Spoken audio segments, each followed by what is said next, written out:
चुकायचं पुन्हा त्याला स्टेप्समध्ये तुम्ही कॉम्प्लीट द्या. त्याला रिपब्लिक डेच्या दिवशी राष्ट्रपती असतात, शांत त्याला राष्ट्रपतीच्या बाजूला पंतप्रधान म्हणतात, राष्ट्रपती बसलेला असतो, एक एक राज्य येतं, त्यांची झाकी दाखवतात. महाराष्ट्राची झाकी, काश्मीर येतं, काश्मीरची झाकी, राजस्थान येतं, राजस्थानची झाकी, केरळ येते, केरळची, बंगाल येतो, बंगाल. राष्ट्रपती बसलेला असतो, इतकं प्रश्न असतं, सहज गतीने असतं आणि साक्षी भावाने असतं. राष्ट्रपतीचं हळद इतकं प्रश्न असतो, तो फक्त बघत प्रश्न. म्हणजे तुमच्या जीवनामध्ये जे जे लोक, जे जे प्रसंग घडत असतील त्याला तुम्ही तुमच्या प्रज्ञानेच्या बघायला पाहिजे. साक्षी भावाने तुम्ही जर त्याच्यावर हावी झाले तरी तुम्हाला त्रास, तुम्ही त्याच्या दूर जाल तरी तुम्हाला त्रास. ते साक्षी भावाने तो राष्ट्रपती बघत असतो. ते झाकी झाली राष्ट्रपती त्याची परेड दाखवतात. मग परेड चालू होते. पहिलं असतं डिफेंडिंग वेपन. डिफेंडिंग वेपन होतात ते जे लष्करी येतात ना, तर ते डिफेंडिंग वेपन होतात. हे ते नंतर असतं ऑफेंडिंग वेपन, नंतर असते कसं. तर कसरत असतं हवाई असते, जमिनीची असते. तर ह्याचं प्रयोजन असं आहे की तुम्ही तुमच्या जीवनामध्ये ज्या काही गोष्टी तुमच्या अनुभवता, ज्या काही गोष्टी तुम्हाला दिसतात, ज्या काही तुमचं परसेप्शन असतं, तुमचं फिलिंग असतं, तुमचं थिंकिंग असतं आणि त्यानुसार तुम्ही कशा प्रकारे वागायला पाहिजे, तर हे तुम्ही ठरवून घ्यायला पाहिजे की जीवनाचे जे लोक येतात, जे ज्या व्यक्ती असतात, कसे आहेत, काय आहे, त्यांचं तुम्ही मोजमाप घ्यायला पाहिजे. मग त्यांच्याशी तुम्ही कशा पद्धतीने वापरायला पाहिजे, कुठे डिपेंड करायचं आणि कुठे तुम्हाला ऑफेंड करायचं. हे करतानासुद्धा तुम्ही देवासारखे झाले तरी तुम्हाला त्रास, तुम्ही धर्मासारखे झाले तरी तुम्हाला त्रास. तर तुम्हाला मानव म्हणूनच एक बहुजनांसाठी, बहुजन हिताय, बहुजन सुखाय ह्याच अनुषंगाने तुम्हाला राहायला पाहिजे.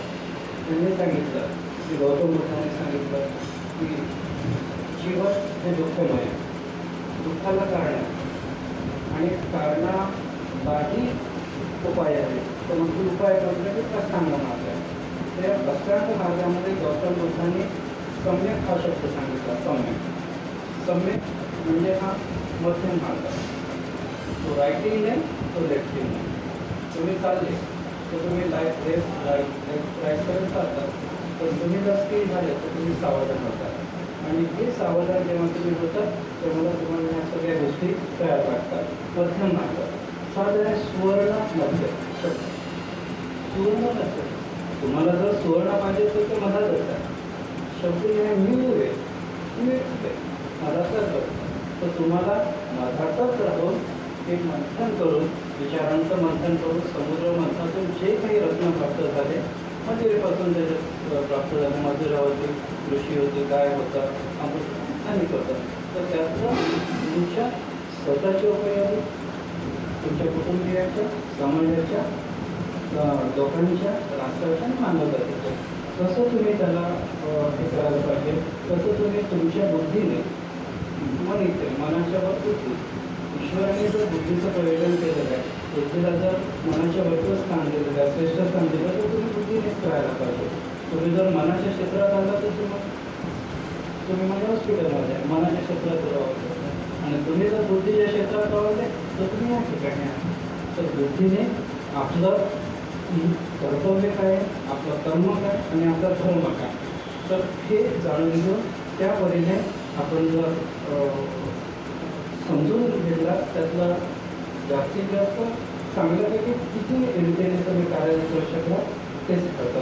तर आजचा हा विचार मंथन सोहळा त्याच्यात मला तरी एवढंच प्राप्त झालं, म्हणजे एवढंच वाटतं. पण ह्यानीवरती अजून 2-3 गोष्टी मला वाटतात की मनुष्य हा जर पश्चाताप करत असेल तर मागील गोष्टीचा किंवा पुढील गोष्टीची जर चिंता करत असेल तर ना भूतकाळचा तुम्हाला पश्चाताप पाहिजे, ना तुम्हाला भविष्याची चिंता पाहिजे. तुम्हाला वर्तमानातच जगायला पाहिजे. वर्तमानातच जगायचं, तेही तुम्ही एकाग्र होऊन जगायला पाहिजे.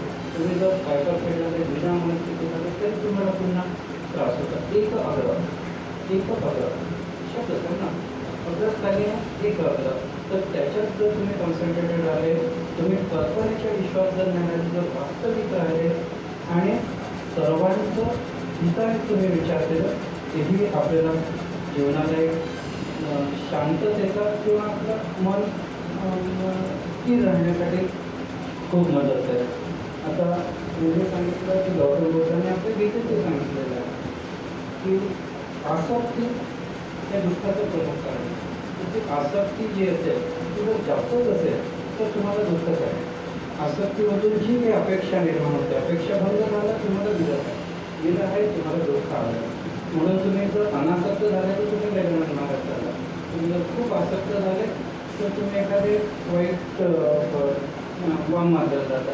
तर त्याच्यापेक्षा तुम्ही एक मध्य मार्ग, जास्तही आसक्त नाही अनासक्ती नाही, त्याच्याकडून अपेक्षांची परिपूर्णता झाली की त्या सहज गतीने जर आपण राहिलो, आपलं जीवन जर आपण त्या चाकोरीमध्ये आणण्याचा प्रयत्न केला तर आपण मनाच्या क्षेत्रातून बुद्धीच्या क्षेत्रात सोबत जाऊ शकतो असं मला वाटतं. आणि हाच एक संदेश मी माझ्यासाठी अवलंबतो आणि हा तुम्हाला मी जस्ट सांगण्याचं ओरिएंटेशन करण्याचा प्रयत्न करतो. जर हा मार्ग तुम्हाला आवडत असेल तर तुम्ही याच्यावर मंथन करा आणि या मंथनातून तुम्हाला स्वतः काय करतं, काय प्राप्त होतं त्यानुसार आपण आपलं जीवन जगायला पाहिजे. धन्यवाद.